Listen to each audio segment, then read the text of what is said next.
உங்களை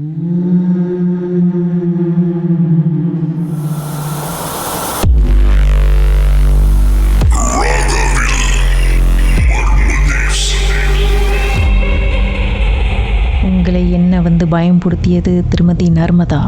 இது ஆமா இல்ல என்ன ஆச்சுன்னா, அது ஒரு சைனீஸ் வீடு பாருங்க. ஸோ நாங்க அந்த வீட்டுக்கு சேவைக்கு வரும்போது அந்த வீட்டுல எல்லாமே சுமூகமா தான் போய்கிட்டு இருந்துச்சு.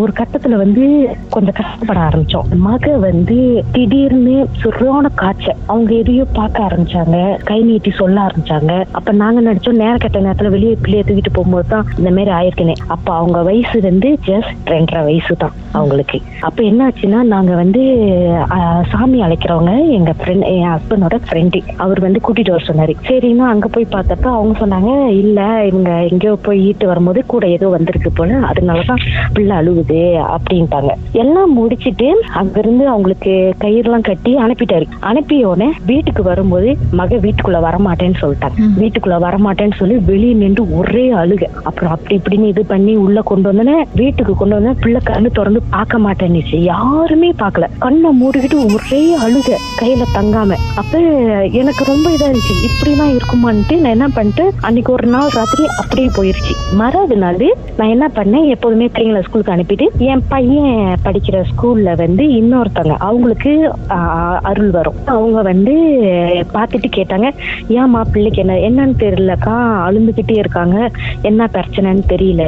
அவங்க கை வச்சு பார்த்தோன்னா அவங்க சொல்லிட்டாங்க, பிள்ளை எதையோ பார்த்துருச்சு, நீ என்ன பண்ணு, வீட்டுக்கு போயிட்டு மஞ்சள் தண்ணி கல் உப்பு போட்டு குளிப்பாட்டுன்னு சொல்லிட்டு நானும் குளிப்பாட்டிட்டு விட்டோன்னே, அன்னைக்கு அவங்களால வீட்டுல இருக்க முடியல. அவங்களுக்கு அம்மா வருவாங்க. அப்ப அவங்க சொல்லிட்டாங்க, எனக்கு என்னன்னு தெரியல, அம்மா உன் வீட்டுக்கு வர சொல்லி இது பண்றாங்க, நான் உன்னை பார்க்க வரேன் அப்படின்னு சொல்லிட்டு அவங்க என்ன பண்ணாங்க, மத்தியானம் வீட்டுக்கு வரும்போது வீட்டுக்கு வீட்டு மின்னுக்கு நின்றோன்னு சொல்லிட்டாங்க, உன் வீட்டுல பெருசா ஒண்ணு உட்காந்துருக்கு அப்படின்ட்டாங்க. இந்த செகண்ட் இந்த வீட்டை விட்டு வெளியாயிருங்க அப்படின்ட்டாரு அவரு.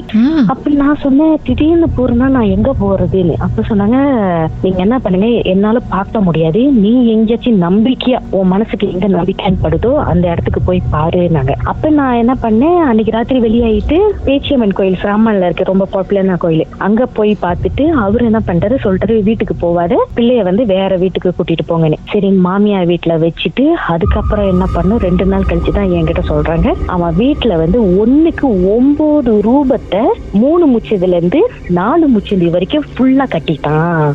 நீ போன அவரு என்ன பண்ணிருக்காரு, அவர் இங்க உள்ளதெல்லாம் எதையுமே கூட்டிட்டு வரல, கூட்டிட்டு வந்தது தாய்லாந்துல இருந்து. சோ அந்த வீட்டுல வீட்டு வாசல்ல மின் வாசல்ல இருந்து பின் வாசல் வரைக்கும் எல்லாம் தாய்லாந்தோடையாதான் இருந்துச்சு. அப்ப அவங்க சொன்னாங்க, அதை கொண்டு அவன் வீட்டுல வச்சு கட்டிட்டா, நீ உன் சாமியை கும்பிடவும் அதோட கட்டு உடைய ஆரம்பிச்சிச்சு. நான் சொன்னா, அதை எப்படி கட்டு, என்ன சொல்றீங்க எனக்கு புரியல. அவர் என்ன பண்ணிட்டாரு, வயசாயிருச்சுன்ட்டு இதுக்கு மேல இத பார்க்க முடியலன்னு சொல்லி அந்த வீட்டிலேயே வச்சு 9 ரூபத்தை வீட்டிலேயே வச்சு கட்டிட்டு வெளியாயிட்டாரு. வெளியானதுக்கு அப்புறம் தான் நாங்க உள்ள போனோம். நாங்க உள்ள போகும்போதே அவர் சொன்னாரு, இந்த மேல இருக்கிற எதையுமே நீ கழட்டாத, இதை நீ கழட்டிட்டு தான் உன் வீட்டுல பேய் புந்துரும் அப்படின்னு சொன்னாரு. அப்ப அதுன்னு சொன்னாங்க, ஒருவேளை நம்ம நல்லதுக்கு தான், பரவாயில்ல இருந்துட்டு போட்டோம்னு விட்டுட்டோம்.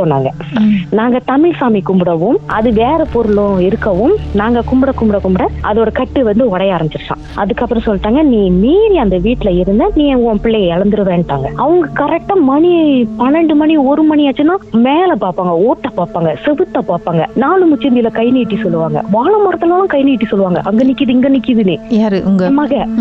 காடி பின்னாலும் ஒண்ணுமே இருக்காது. நாங்க ஐயாவை பார்த்துட்டு காடியில ஏறும், பின்னால நின்றுகிட்டு அழுவா. மகனை என்னோட இன்னொரு மகன் பின்னால உட்காந்துருப்பாரு, பின்னால போகுது மின்னுக்கு வான்னு பையனை கூப்பிடுவாங்க. எங்க கண்ணுக்கு ஒண்ணுமே தெரியாது, ஆனா அவங்க சொல்லி அழுவாங்க. அதுக்கப்புறம் நிறைய காசு தான் சேஸ் எனக்கு போனுச்சு. நிறைய இடத்துல போய் பார்த்தோம், ரொம்ப ஏமாத்துனாங்க. சாரிங்க, ஒரு நிமிஷம் அப்படியே லைன்ல இருங்க, பாட்டுக்கு பிறகு மேலும் பேசுவோமே என்னதான் நடந்துச்சுன்னு. உங்க வாழ்க்கையிலும் நடந்த அமானுஷமான அந்த சம்பவத்தை எப்படியாவது என்கிட்ட சொல்லியே ஆகணும்னு அவளோடு காத்துட்டு இருக்கீங்களா? எங்களுக்கு நீங்க வாட்ஸ்அப் பண்ணலாம் 03491333333. உங்க பெயர், அதுக்கப்புறம் #MD அப்படின்னு டைப் பண்ண மறந்துடாதீங்க. கடந்த வாரங்களின் கதைகளை மீண்டும் நீங்க கேட்கணும்னு நினைச்சீங்கன்னா ஷாக் ஆப் வாயிலா கேட்கலாம். SYOK செட்டிங்ஸ் லாங்குவேஜ் தமிழ்னு செலக்ட் பண்ணுங்க. சர்ச் ஐகான்ல மர்ம தேசம் அப்படின்னு டைப் பண்ணுங்க. ஷாக் காஸ்ட்னு கிளிக் பண்ணீங்கன்னா எல்லா கதையும் அங்கதாங்க இருக்கு.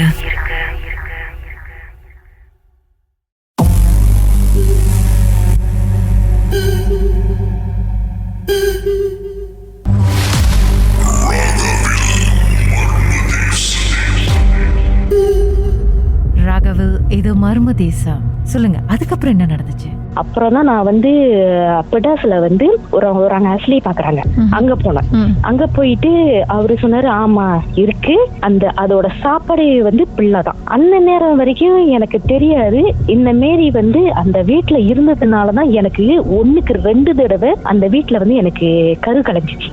கரெக்டா விடிகால 3 மணிக்கு 2 தடவை கரு கலைஞ்சிச்சு. அந்த டைம்லாம் வந்து நான் நம்பல. அப்ப நான் கேட்டேன், அப்படி இருந்தா ஏன் இவங்களை வந்து ஒண்ணு இது பண்ணல அப்படின்னு நான் கேட்கும் போது அவங்க சொன்னாங்க, நீ வந்து எங்கேயாச்சும் வாக்கு கொடுத்தியான்னு கேட்டாங்க. அப்ப நான் சொன்னேன், ஆமா நான் பிள்ளை கலைஞ்சப்ப போய் 30 நாள் கழிச்சு தீபம் போட போனேன், மோட்ச தீபம் போட போனேன், பேச்சம்மன்ட்ட நான் வேண்டி இருந்தேன், அப்பதான் இவங்க தங்குனாங்க அப்படின்னு. நீ அங்க வாக்கு கொடுத்ததுனாலதான் இத்தனை நாள் வந்து இது தப்பிச்சுக்கிட்டு இருந்துச்சு, சரியா அப்படின்னாங்க. அப்ப அவரு என்னை ஒரே ஒரு வார்த்தை கேட்டாரு, நீ அதை பார்க்க போறியான்னு கேட்டாரு. நான் சொன்னேன், நான் பார்க்க விரும்பல, ஆனா எங்க இருக்குன்னு எனக்கு தெரிஞ்சாகணும் அப்படின்னு. அவர் சொன்ன, கண்ணு மூடி நீ உன் வீட்டுக்கு போற மாதிரி நீ கற்பனை பண்ணு. அதுக்கப்புறம் தான் சிஸ்டர் நான் பார்த்தேன், வீட்டு வாசல் கருப்பா இருந்துச்சு, வீட்டு ஹால் கருப்பா இருந்துச்சு, 5 அடி கருப்பா இருந்துச்சு, 4 முச்சந்தி கருப்பா இருந்துச்சு, சாமி ரூம் மட்டும்தான் வெளிச்சமா இருந்துச்சு, மத்தது எல்லாம் கருப்பு. அப்ப சொன்னாரு, உன் வீட்டு ஓட்டு மேல ஏதாச்சும் எலி ஓடுற மாதிரி குடுக்குறன்னு சத்தம் கேட்குமான்னு. ஆமான்னு, ஆக பெருசே ஓட்டு மேலதான் உக்காந்துருக்குன்னு சொன்னாங்க.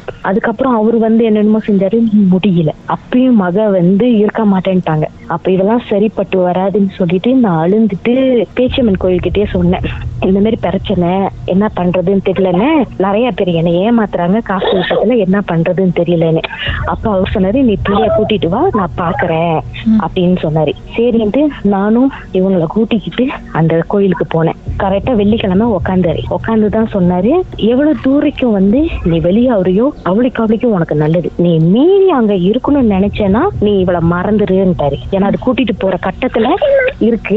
ஒரு ஆளு 2 ஆளுல கீதாசி நிறைய இடத்துல நான் பார்த்தேன். பாக்குறவங்க எல்லாம், இதுக்கு மேலே நீ அங்க இருக்கிறது நல்லதில்ல, நீ வெளியாயிரு, அந்த வீட்டுல வந்து தெய்வ சக்தியே இல்ல, மீறி இருந்தீங்கன்னா உங்களுக்கு தான் ஆபத்துன்னு. ஏன்னா அது எந்த ரூபத்துல வேணாலும் கூட வரும்ட்டாங்க. அப்ப ஹஸ்பண்ட் மட்டும் தான் அங்க போகணும், ஆனா ஹஸ்பண்ட் போயிட்டா திருப்பியும் மாமியா வீட்டுக்கு வரக்கூடாதுன்ட்டாங்க, அங்கேதான் இருக்கணும்னு. அப்புறம் சரின்ட்டு நான் வீடெல்லாம் தேடி இது பண்ணிட்டு அப்புறம் நான் கேட்டோம், எப்படி இப்ப ஜாமான்லாம் வெளியாக்குறது?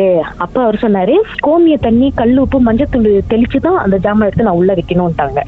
அப்படி எல்லாம் செஞ்சுட்டு ஜாமா வெளியாக்கும் போது கூட சொல்லிட்டாங்க, உச்சி நேரத்துல வெளியாக்க கூடாது, ஒண்ணு நீ வெளியாக்குறேன்னா பிரம்ம முகூர்த்தத்துல வெளியாக்கணும், காலையில 6 மணில இருந்து 11 மணிக்குள்ள, அதோட 3 மணில இருந்து 5 மணிக்குள்ள நீங்க அங்க வெளியாயிரணும், அதுக்கு மீறி அங்க இருக்கக்கூடாது அப்படின்ட்டாங்க. அப்ப சரின்ட்டு ஹஸ்பண்ட் தான் எல்லாம் இது பண்ணி அங்க இருந்து வெளியே கொண்டு வந்தோம். கடைசியா வெளியே கொண்டு வரும்போது சொன்னாங்க எங்க கிட்ட, நீங்க வந்து உங்க மக பார்த்த உருவத்தை நீங்க பாத்துனீங்கன்னா நீ அங்கேயே செத்துருவீங்கன்றாரு. ஏன்னா அது அவ்வளவு உயரத்துக்கு இருக்குமா, அதுக்கு எத்தனையோ வயசா கனெக்ட் பண்ண முடியாது, அதோட வயசு அவ்வளவு பெருசா அது.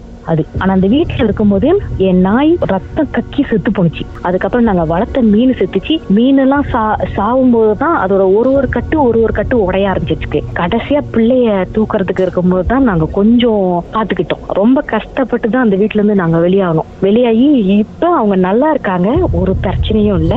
ஆனா என்னன்னா வெளியாகும் போது சொன்னது என்னன்னா, ஆனதுதான் எக்காரணத்தை கொண்டு அந்த இடத்துக்கு திருப்பி நான் என் மகளை கூட்டிக்கிட்டு அந்த இடத்துக்கு நான் போவே கூடாதுன்ட்டாங்க. எப்போதுமே போக கூடாதான் அந்த இடத்துக்குன்ட்டாங்க. இப்ப வெளியாகி நல்லாதான் இருக்காங்க. ஆனா ரொம்ப கஷ்டப்பட்டது நாங்க பாக்கலாம். ஆனா அவங்கதான் அந்த உருவத்தை 1 நாள் 2 நாள்ல பல நாள் பாத்திருக்காங்க அத. ஆனா இதுல என்னன்னா, என் மகளை நான் கூட்டிட்டு வந்து ஒரு 6 மாசம் கழிச்சு எனக்கு அங்க உள்ளவங்க ஒருத்தவங்க சொன்னாங்க, அந்த வீட்டு ஓனரு இறந்துட்டாரு. நல்ல வேலை தப்பிச்சிங்க குடும்பத்தோட. ஆமா சிஸ், எங்களுக்கு கூட இல்ல, அது பிள்ளைமே இது பண்றதுக்கு இருந்திருந்தாங்க.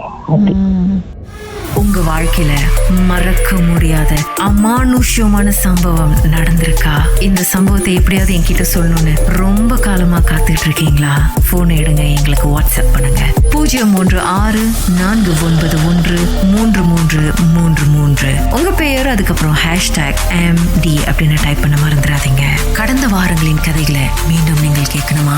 ஷாக் ஆப் வாயிலா கேட்கலாம். SYOK செட்டிங்ஸ் லாங்குவேஜ் தமிழ்னு செலக்ட் பண்ணுங்க.